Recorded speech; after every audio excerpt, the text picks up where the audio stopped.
Upon my granddaughter Amy starting high school, we decided to take a family trip to celebrate. The day before our trip, everyone decided to stay over at our house, and that night, I had the chance to talk with my daughter Sarah alone for the first time in a while.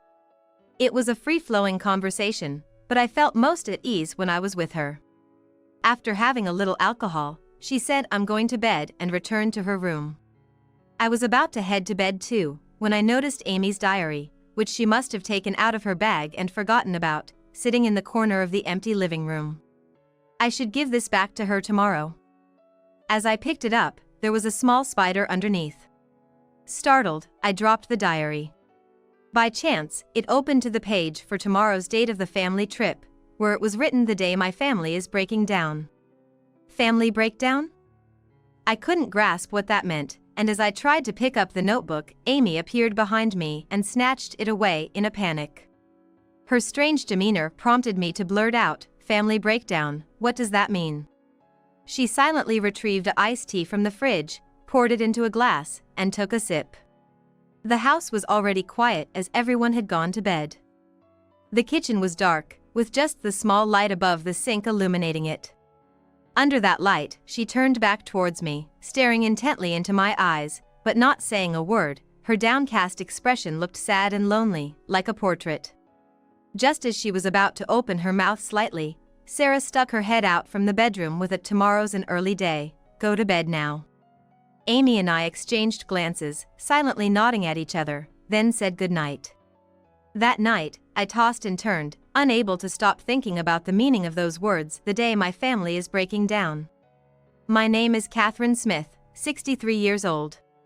My husband John, 5 years younger than me, has always been very conscious of being the younger one ever since we met.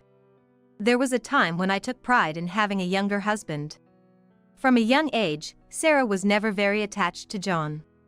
He also didn't seem too interested in his own daughter, spending his weekends holed up in his room, engrossed in his model kit hobby. I felt sorry for Sarah, so I tried my best to interact with her as much as I could. During meals, I'd sometimes catch Sarah glancing over at John. Her gaze clearly had disdain, but also a hint of wanting something, like some kind of expectation. I think deep down, Sarah wanted to play with her father. But she couldn't express that well. That's what I realized later on.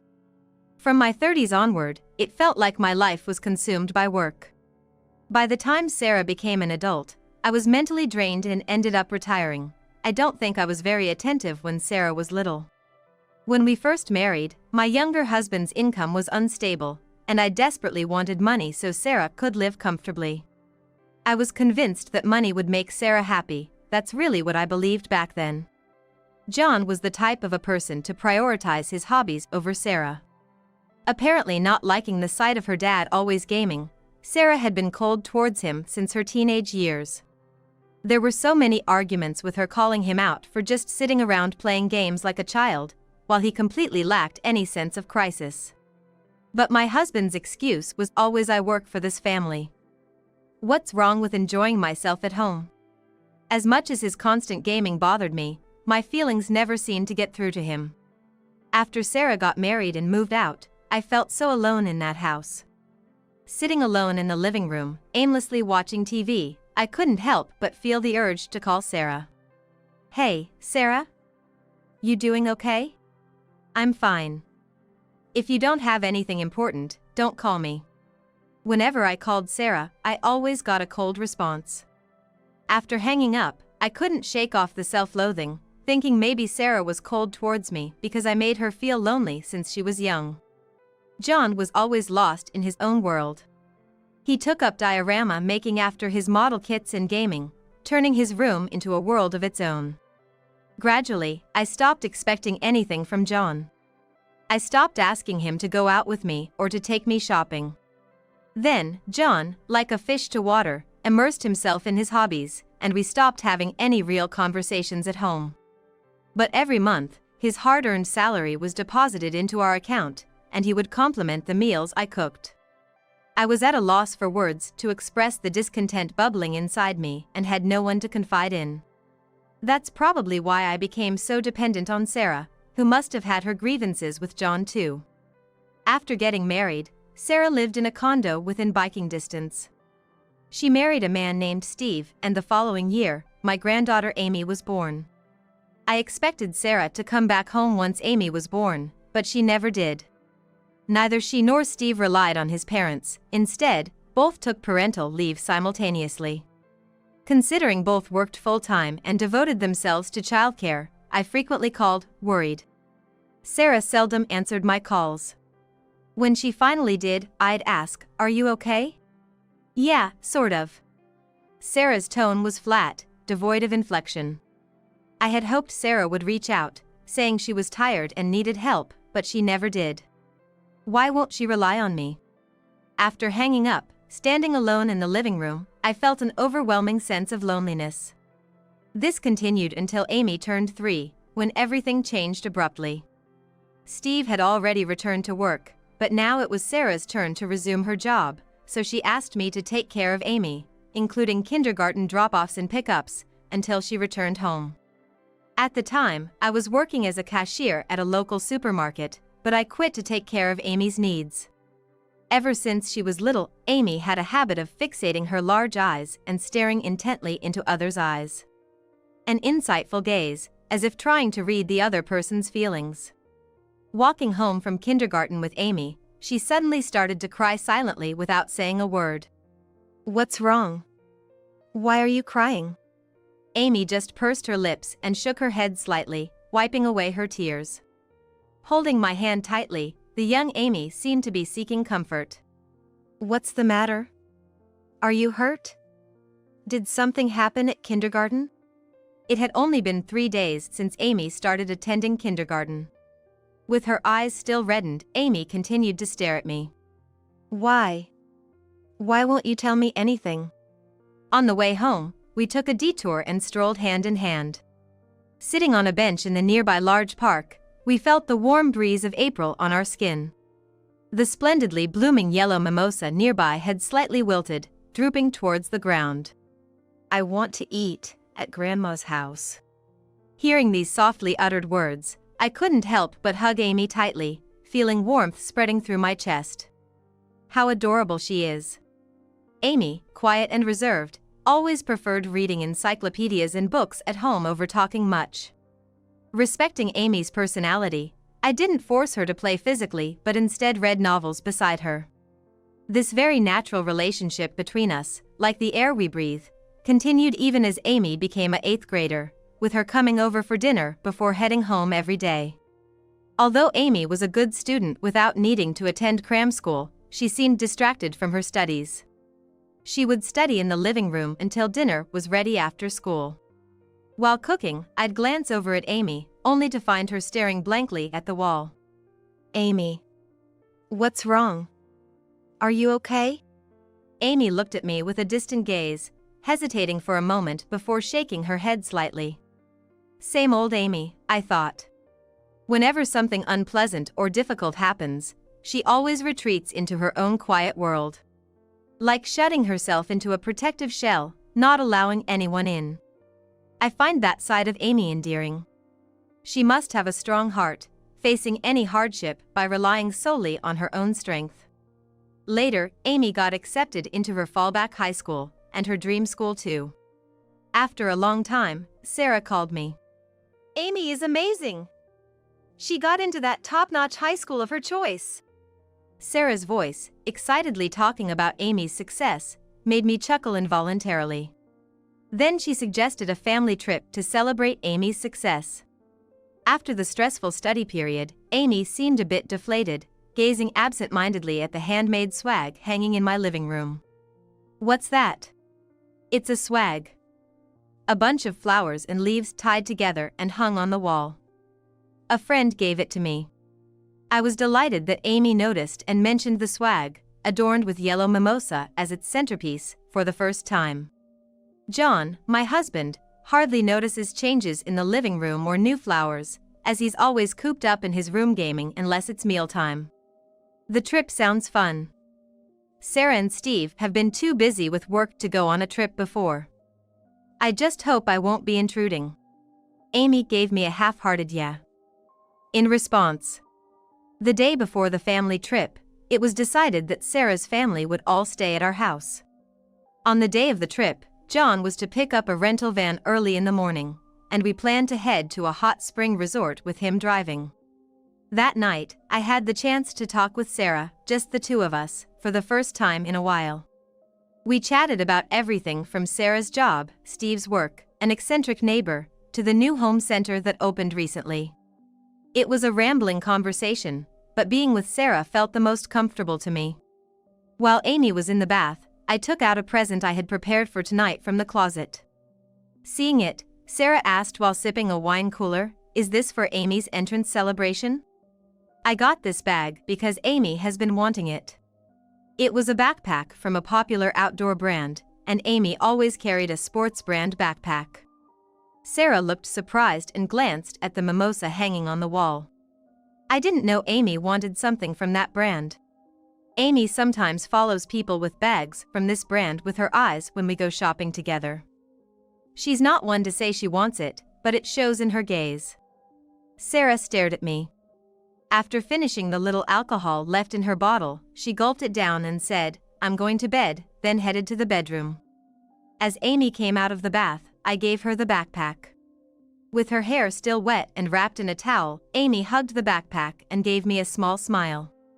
Amy started transferring her belongings from her old bag to the new one. After my bath, I returned to the living room, but it seemed everyone had gone to bed. In a corner of the now empty living room lay a notebook Amy had apparently taken out of her bag and forgotten. I should give this back to her tomorrow. As I picked it up, there was a small spider underneath. Startled, I dropped the diary. Upon seeing a page accidentally flipped open with "The day my family is breaking down" written under tomorrow's date for the family trip. I couldn't grasp the meaning of those words. As I bent down to pick up the diary, Amy suddenly appeared behind me, hastily snatching it from my hand with a flustered look. Caught off guard by her peculiar behavior, I inadvertently asked, "What does 'the day my family is breaking down' mean?" Amy quietly fetched barley tea from the fridge in the kitchen, poured it into a cup, and took a sip without a word.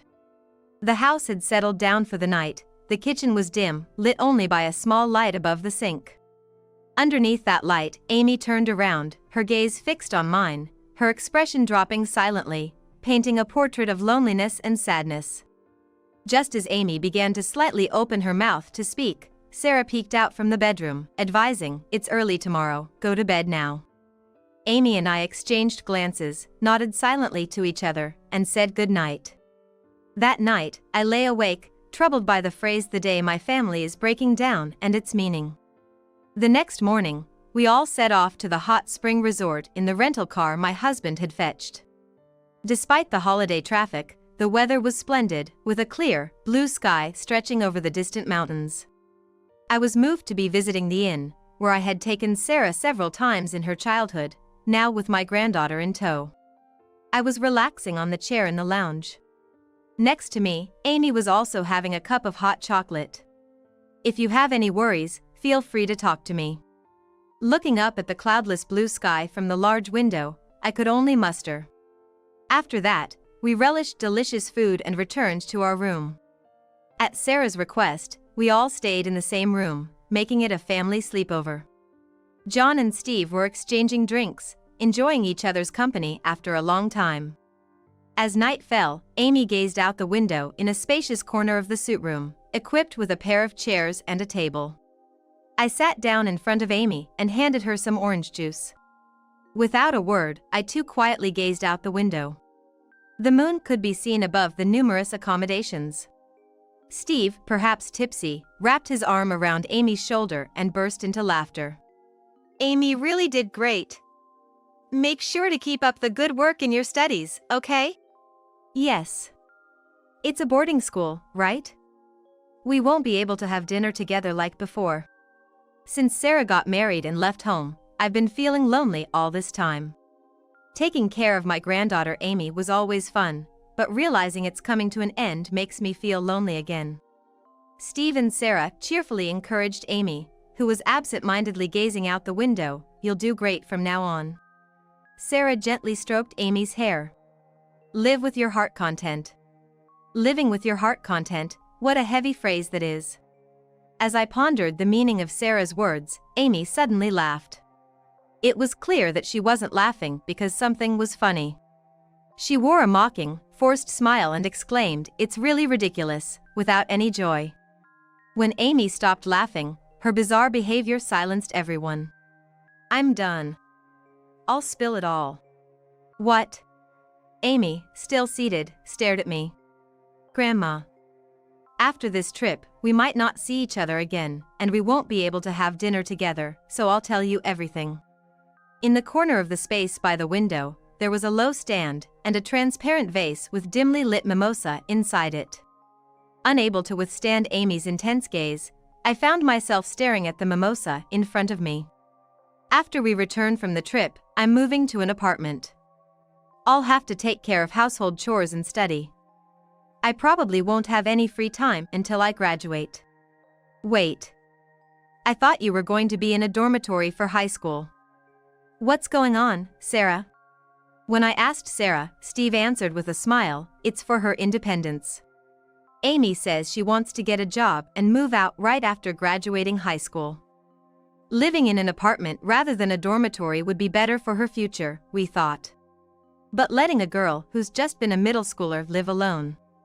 I was at a loss for words, not understanding the norms of today's world, and Amy abruptly raised her voice, "That's not true. I wanted to live with Grandma and commute to high school. But both Mom and Dad objected. They didn't want to have dinner with me either." I tilted my head in confusion. It sounded as if Sarah and Steve were against me being involved with Amy. "Mom and Dad thought I might spill some secrets to Grandma, so they didn't want me to interact too much." "Amy, stop talking now." Over Sarah's shout, Amy yelled back, "Shut up. Both Mom and Dad have been having affairs forever. Yes, since I was in kindergarten." I felt as if I'd been struck on the head by Amy's words. Sarah is having an affair. Steve too? What does this mean? I couldn't comprehend it all. "I've always been left at Grandma's house, not just because they were busy with work, but because they've been meeting their lovers all this time." Steve, clearly disturbed by Amy's revelations, denied her words while aimlessly opening a window in the room. A breeze blew in from outside, causing the curtains to flutter. Grasping the swaying curtains, Steve fell silent. "You're misunderstanding something, Amy. We were just thinking of your future. There's no need to pretend just because Grandma is here. I don't want you acting like good parents after all you've done." Sarah and Steve have been having affairs with others for quite some time. Their relationship started back when Amy was in kindergarten, and she had been aware of it from the beginning. As a child, Amy had a vague sense that her parents were doing something wrong that needed to be kept secret, and she couldn't bring herself to talk to me about it. Sarah never took care of Amy's meals or daily needs. Although Amy could manage school preparations and laundry on her own, she couldn't cook because she wasn't allowed to handle fire. So, having dinner at my house became a daily routine, a habit that continued up to this very moment. Did you know? When I was in elementary school, right next to me, Mom would pretend to have normal conversations while actually talking to her lover on the phone. Didn't she realize her voice changed? Amy had eyes filled with deep resentment. Sarah was speechless, and Steve continued to stare out the window. In Amy's eyes, there was a quiet rage, her brow furrowed deeply, and her lips slightly twisted. "Once I leave home, you two will divorce and remarry someone unknown, right? That's why I'm in the way. Fine by me. I've always been alone. I won't feel lonely now." The occasional ragged breath from the slightly trembling Amy was the only sound dominating the room. The frustration with the harsh reality seemed to be exploding inside Amy. "I've always been alone," Amy said. "I see. I've always been right beside Amy since she was little, but that wasn't enough." Amy, who's always been reticent, must have been deeply hurt and burdened by her parents' affairs from a young age. I was always focused on my own loneliness, oblivious to Amy's deeper solitude and tears. Unaware of this, I was always fixated on my own loneliness. Well, these things are basically the mother's fault. Adultery or not, it's Sarah's fault for leaving her daughter alone. It's your fault for caring too much about how others see us and not agreeing to divorce. Besides, for someone so concerned about appearances, you haven't been promoted either. What a pathetic man. I stood up and called out Sarah and Steve's names. It was unusual for me to raise my voice. My body heated up, and my knees trembled. I choked up and couldn't get the first words out. But in front of me, Amy, who looked at me with anxious eyes, I couldn't just run away without saying anything. Parents must always put their children first. No matter the situation, children should be the priority. Protecting the family is a parent's duty. Can you even imagine how much Amy was hurt knowing her own parents were having affairs? Can you imagine how sad she was? As I yelled in anger, I realized that I couldn't even imagine it myself. No one here could possibly understand Amy's feelings. If they did, Sarah and Steve wouldn't have continued their actions. Confused by my continuing anger, Sarah and Steve. I gathered my thoughts and spoke up. I can't leave Amy with such selfish parents. I will protect her. Amy will stay with me. There's no need for her to live in an apartment. She can go to high school from my house. Stunned by my declaration, all three of them, but then only Amy began to tear up. As Sarah and Steve silently exchanged looks, I hugged Amy, who cried without making a sound, tightly. Amy, you will become my daughter. From now on, I will always be by your side. Held in my arms, Amy didn't try to leave. The ride back from the trip was awkward, to say the least. John, the only one in the driver's seat, cheerfully hummed tunes, seemingly content with how relaxing the hot springs were and pondering what souvenirs would please the girls at his office. Amidst that turmoil, he slept carefree in his bed, undisturbed. He's quite a character. Upon returning from the trip, I immediately invited Amy to our home. John looked puzzled, but I casually mentioned, "You can use the room Sarah used to use, right?"